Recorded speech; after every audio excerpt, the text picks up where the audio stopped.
You are not judging. It is just the same old story. Of course, no matter what they do or say, it is invariably the same old story, that is for sure. No matter how this same old story presents itself, it is still the same old story.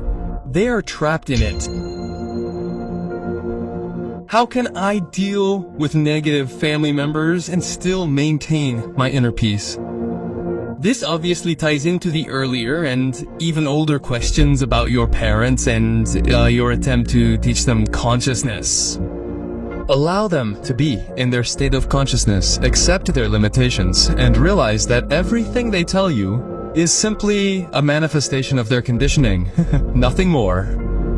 So you don't have to take it personally anymore. There really is no one in them. There is simply a world of ideas and concepts. The egoic self, that is worth something to you or telling you something.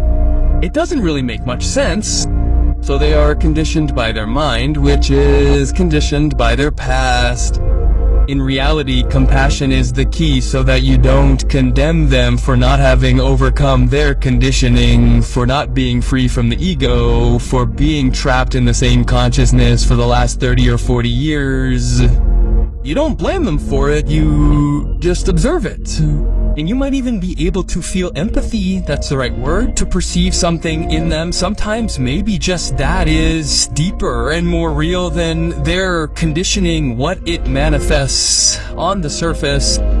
You might even love them despite the fact that the person they are on the surface may not be at all lovable. Don't confuse the conditioning, the ego, with the essence of that person, which is their true being. Of course, it is possible that you still retain some of the conditioning from your childhood, while your parents share a common past. With all these people, it is harder to be fully present with individuals with whom you share or have shared a large part of your past than with people you do not know or have not known for a long time. The more past you share with someone, the more intensely present it is necessary to be. And of course, the most intense presence is required with your parents, because they are the ones with whom you share your entire past. That is why I say that spending time with your parents is always the ultimate test, unless you are one of those rare people whose parents are relatively conscious. These days, this is becoming more and more common than in previous generations. In my parents' generation, it was rare to find conscious parents. I have never met any conscious parents among the people I knew. However, in my generation, although I have never had children, there are a few more. This is because some people had already participated in the spiritual awakening that happened in the 60s and early 70s. The human potential movement emerged and many people began to awaken. So some of them had children and were relatively or fully awakened, or at least more conscious than previous generations. When you meet them, you are able to be non-reactive, which is a huge shift in your consciousness. You simply observe them as a witness of consciousness.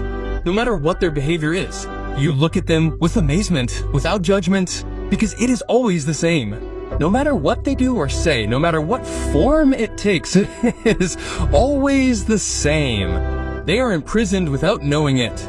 That is why it is easy to forgive them, because they are not aware of their conditions. Compassion is essential. We must not judge them. Their behavior is a product of their conditioning and their past. We must not take it personally.